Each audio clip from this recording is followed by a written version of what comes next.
am so excited to introduce our opening keynote. From pandemics to port strikes to trade wars, today's supply chains face an unprecedented level of disruption, leaving companies to question whether these challenges are truly increasing or whether businesses are just more vulnerable today than they were before. In this keynote, Jamin will explore how organizations can proactively budget for disruption and build more resilient supply chains to navigate an era of global uncertainty. I'd like to welcome Jamin, former Chief Supply Chain Officer at Land's End.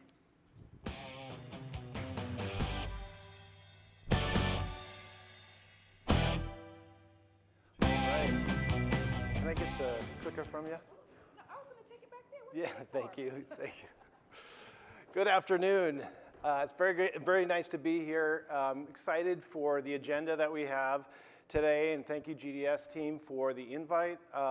This is really a timely conversation, and what I want to talk about today is creating a resilient supply chain on the eve of a trade war. In 2 days, we have the Trump administration's curtain up on their new trade policy, so we're going to talk about that a little bit. First, a little bit about me. I've spent my career in retail and supply chain, starting at IBM, and then I was at Target for a long time, helping Target roll out its private label business, and then Target.com. And then I was at Alibaba for a long time, and then most recently at Land's End, where I was a chief supply chain officer, which is Land's End's a great American apparel brand. And so then last year I launched a advisory business where I'm working with brands and retailers to speed up their supply chains. So what I want to talk about today is, as I mentioned, there's a trade war coming. It's already here in some ways, and I think it's important for us to talk about what does normal look like in a supply chain. We'll cover how supply chain disruptions turn into business impacts. What's the anatomy of that, and then what do we mean by the term resilience? And resilience is something that people throw around a lot as a term, but I think it's important to define it. What do we specifically mean? What are we trying to get at there? How do we design a supply chain that is resilient? And then lastly, we'll talk a little bit about some of the principles that we should be carrying into our businesses to survive a trade war. And if we have time, we'll get to questions as well. So just to kind of zoom back in time 15 years, I thought it'd be helpful for us to just kind of recap some of the major supply chain disruptions that have happened over the past 15 years. And we're not going to go through all of this, but there was Icelandic volcano, there was tsunamis and earthquakes. You remember Hurricane Sandy, Thailand floods. So every year, something big happened. I remember I was at Alibaba during the first US-China trade war, and that was a lot of fun. And then, Boeing had their 737 MAX issues in 2019. We don't have to talk about the COVID pandemic. We know about that. 2021, that continued. Do you remember also that we had a giant container ship that ran aground? Somebody wasn't paying attention and blocked the entire Suez Canal for 6 days, I think.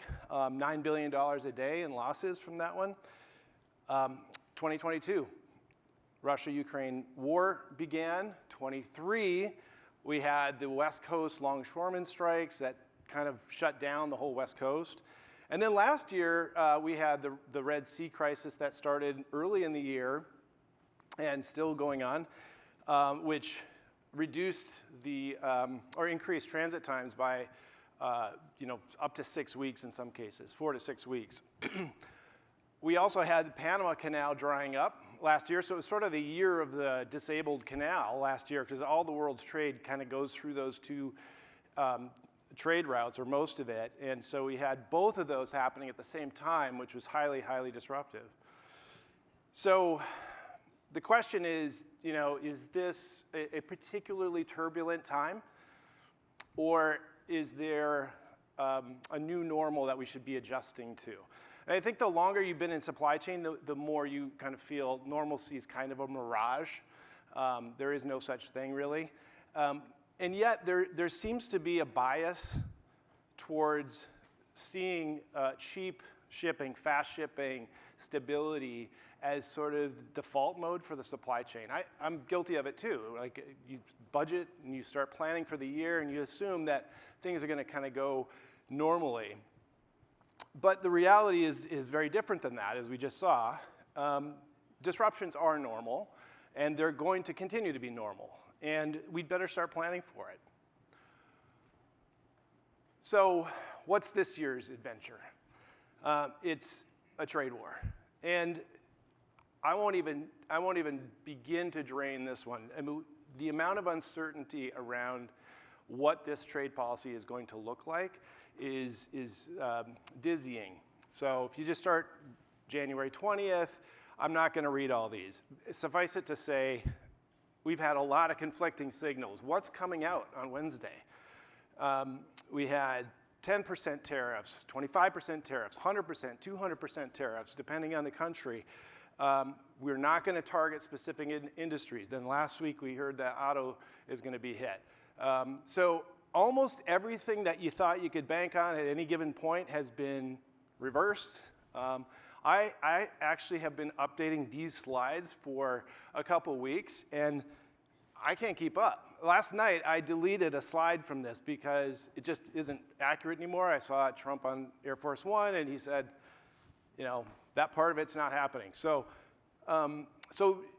you could call it strategic ambiguity. You could call it whatever. I think there's some truth in all that, you know, keeping trading partners on their toes. Whatever the reason, we in the supply chain, in business, have to figure it out. We have to figure out what are we trying to do. So what do we know? We do know what the stated policy goals are. So number one, there's a border security element. Number two, there's a trade imbalance element to it. And number three, jobs and tariff revenues for the US. So whether the policy will accomplish that or not is not what I'm here to talk about. But we're trying to figure out what is coming. So, like I said, it's tough to predict. What will it include? I think there will be reciprocal tariffs. That's been pretty consistent. But even this slide is out of date because a week ago it was the dirty dozen of the top trade imbalances that countries out there are going to be the main targets. And then last night Trump said, nope, where'd you get that from? It's all of them. Everybody's going to get hit on this. So this is out of date. What it won't include is a final and finished trade policy for every country, of course. This is the beginning of the process. So where that leaves us right now as leaders of business is we have to kind of figure it out, you know, where is this going? So, but nobody knows exactly how it's going to turn out. But that won't stop us from guessing, right? So I'm going to try to guess. So I think, you know, you remember Wayne Gretzky's famous quote, skate to where the puck's going, not where it is now. That's kind of our job in supply chain, is to figure out what's coming and to get our supply chain ready for that. I think my first clue on what's going to happen is Mexico is pretty important in this. So I believe pretty strongly that Mexico is going to continue to take share away from China.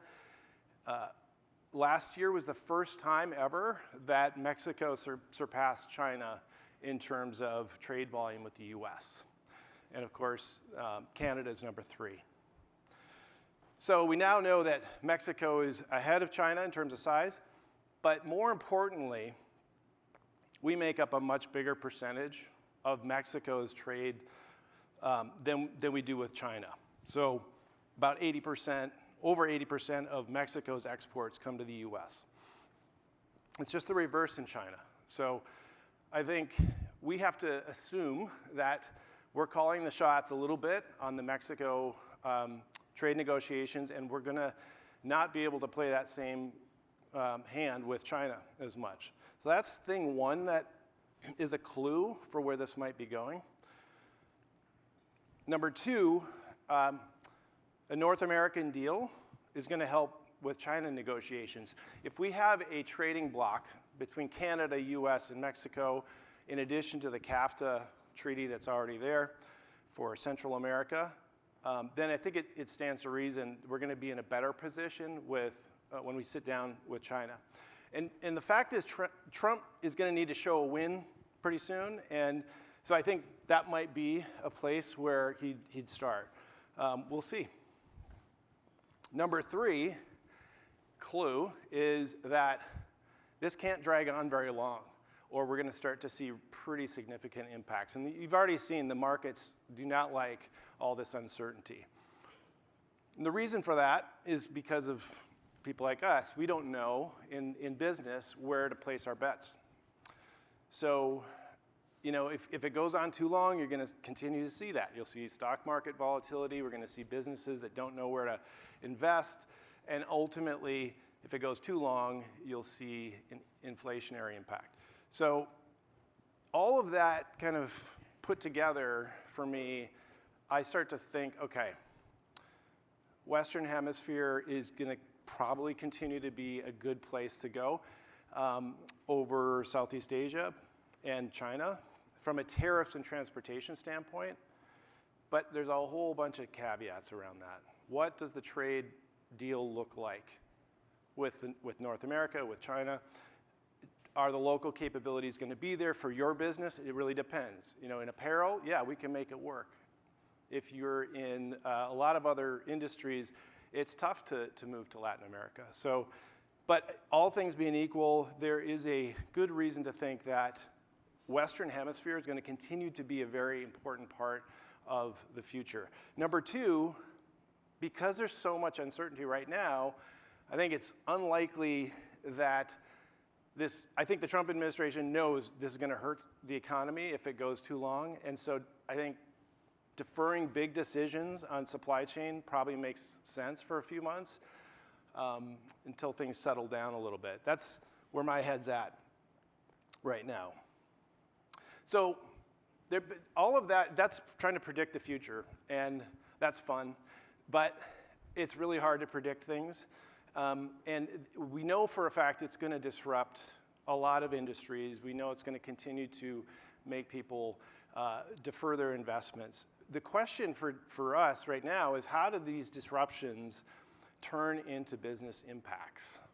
And how do we prevent that? So number 1, surprise factor. You know, black swan events are by nature difficult to predict. So any one of these things we could say, I couldn't have known. I couldn't have known about the pandemic. I couldn't have known about riots in Bangladesh last year, or the port strikes or whatever. So these are hard to predict. However, we're not going to do math here, I promise, but maybe a little bit of math. This is just an expression that says, how likely is it that something's going to happen? And really what it's saying is, the more possible events that can happen, the greater the probability that something will happen, right? So as n goes up, our likelihood of a disruption goes up. And really what we're saying here is, we live in a very large world with lots of possibilities, and we know that something's going to happen. We just don't know which specific thing is going to happen. So in supply chain, it's not good to be surprised. I think, how do you get yourself and your teams into a place where you can say, I don't know which disruption is going to happen, but I'm ready for a lot of different kinds of disruptions that could happen. That's a hard thing to do. Let's try. So number 2 is a beyond our control mindset. So a mindset of, I don't know, how could I have known? How could I have controlled that? I don't know how many Formula One fans are out here, but I love Formula One.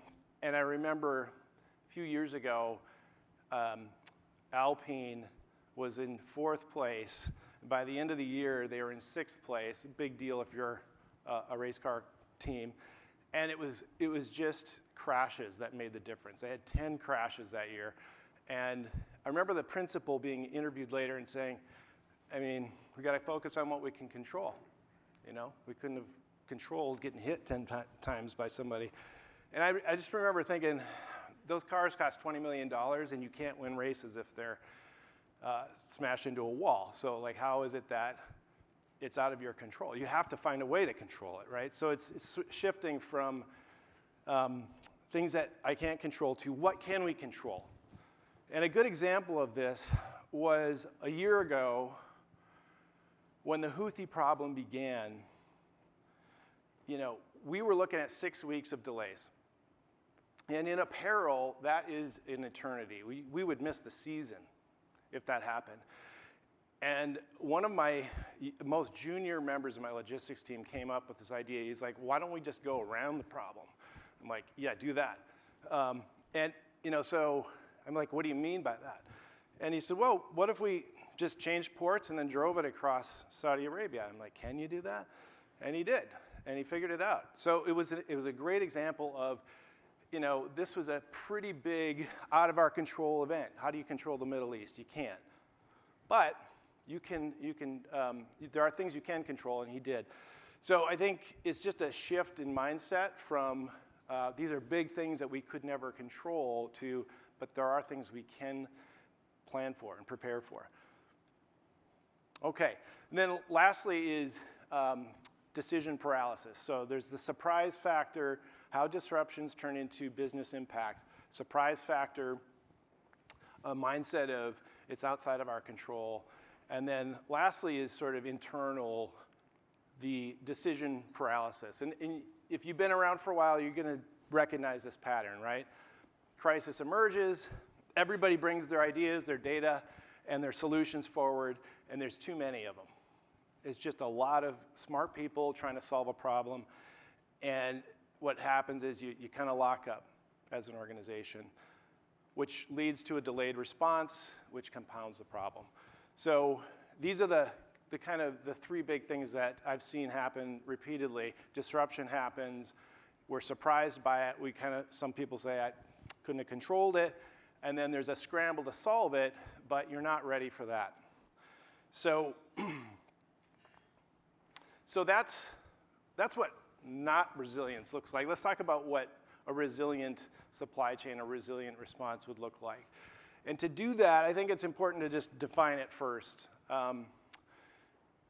Resilience in this context is really just a supply chain's ability to budget for disruptions and then absorb them so that the business remains undisrupted or relatively undisrupted.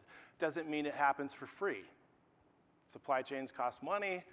If you get a big disruption, it's going to cost a little bit. But the point is you've planned for that cost. You've planned for the disruption.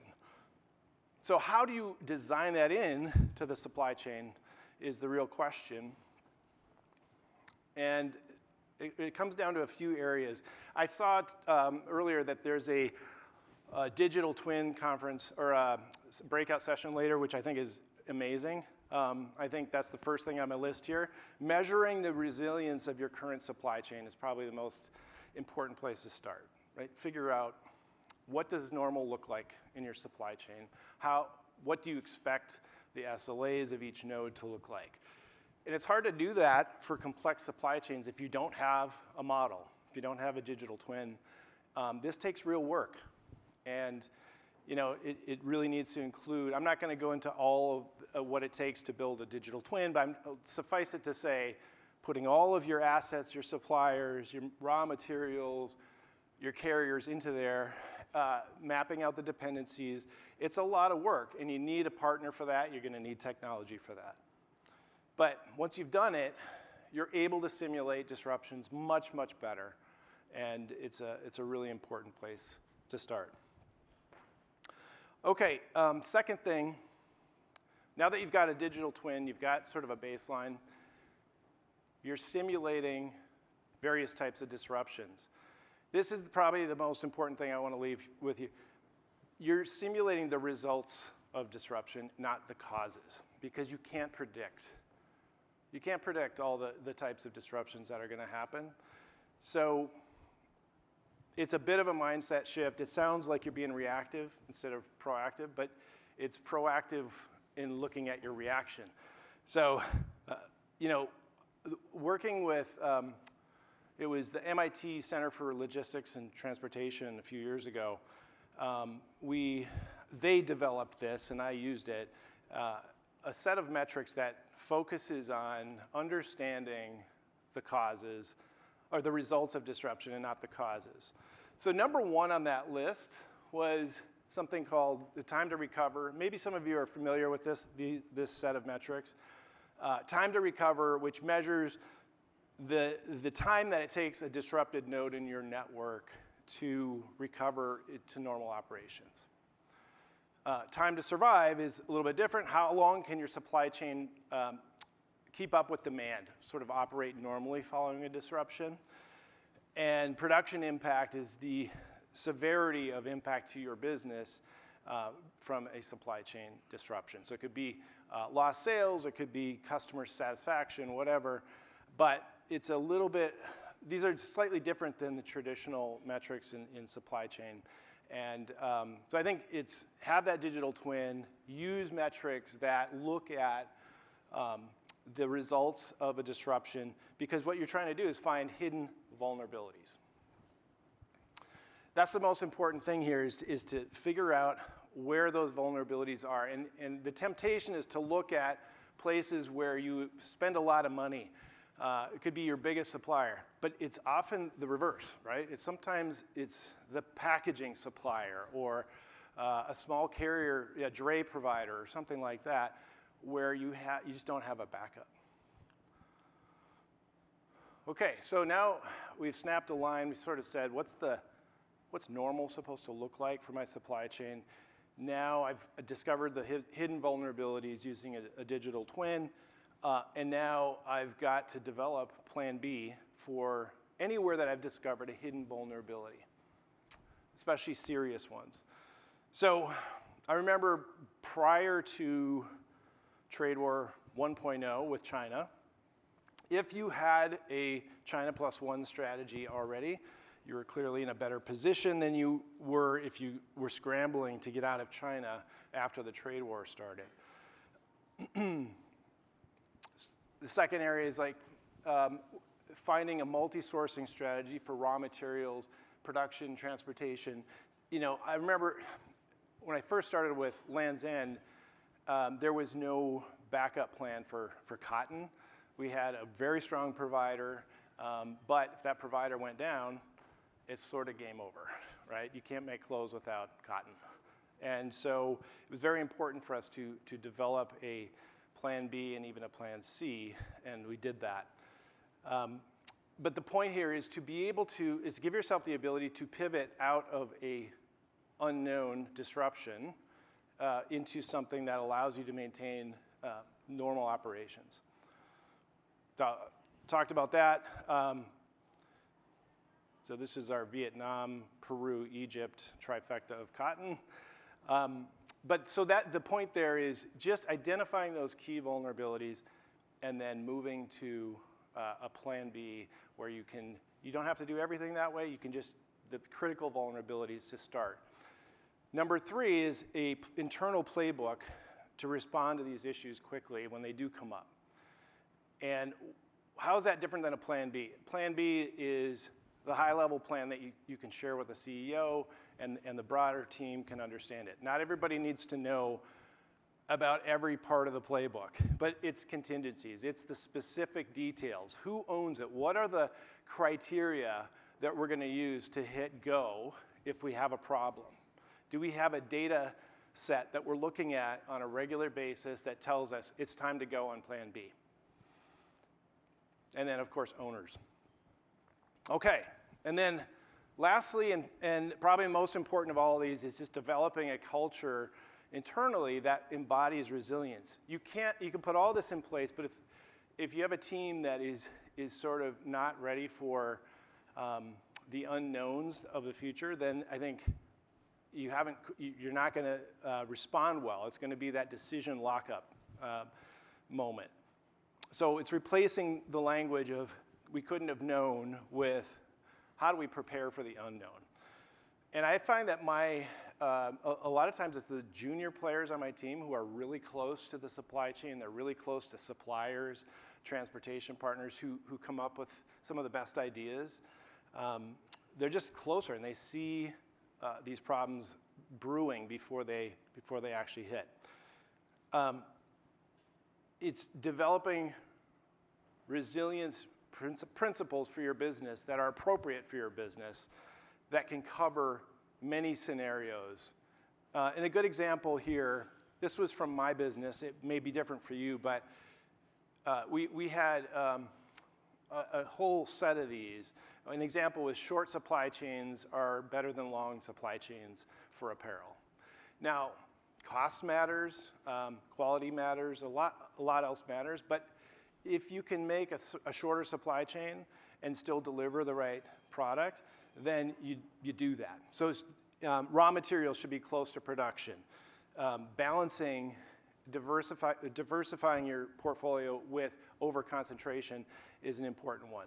So I think figuring out what should that look like for your business is really important. It's taking a step back from just scenario planning to figuring out like what are the scenarios or what are the principles that cover lots of scenarios. Okay, and then lastly, I mentioned metrics. Metrics, it's which metrics matter. In this case, for resilience, I really believe strongly that you got to look at the metrics that are measuring your vulnerabilities. So that's time to survive, time to recover, and production impact. And I think I'll just leave this one here. Rewarding readiness on your teams. I've found this one to be really important. Helping people come forward and share their contingency plans, even if they're not needed. Ultimately, it's important to kind of reward the readiness of the team. So that's culture, and I think this is a big topic right now because I think we're going to see more and more of these big disruptions coming. On April 2nd, you're going to know if I'm right or wrong. You can send me an email. It's 2 days from now. But you know what? It doesn't really matter because the principles of resilience for your supply chain is actually a lot more important than perfect prediction. And that applies to day-to-day when we're building a supply chain, designing it, right? You're not going to perfectly predict. So developing those principles is more important. And then I think, again, analyzing vulnerabilities in terms of not the causes, but the results of disruption is critically important. And then I mentioned culture. So, I think it's important to have a readiness orientation and not a normalcy mindset in order to help your teams kind of get ready for what's coming. So I'm hopeful that we actually on Tuesday, or Wednesday rather, see something that is rational and balanced. Who knows what it's going to look like, but you're welcome to email me and tell me I was wrong if you want. But that is what I had to share. I'm really excited to be here, and I think if I can, I'm going to make that digital twin conversation later on today. But are there any questions that I could answer before we get to the next speaker? Yeah. Yeah. Yeah. Yeah. We'll share this and make it available. Oh, you want to share it? I asked for that too. Yeah. Yeah. Yeah. You mentioned time to survive, time to recover. Is that a lot more complicated with the multi-supplier environment? How do you manage Yes. those parameters? The question was, when you're looking at time to survive, time to recover, is that more complicated with a large network? And the answer is yes, and also more important. When I was working with MIT on that model, they were actually doing it with Ford Motor Company, which has you go cross-eyed looking at their supply chain. It's absolutely enormous, tens of thousands of suppliers. In Tier 1 alone, they had tens of thousands. So the answer is yes, and it's worth it. Yeah, other questions? Okay, I'll be around. I think I'm out of time, but thank you very much. We'll talk soon.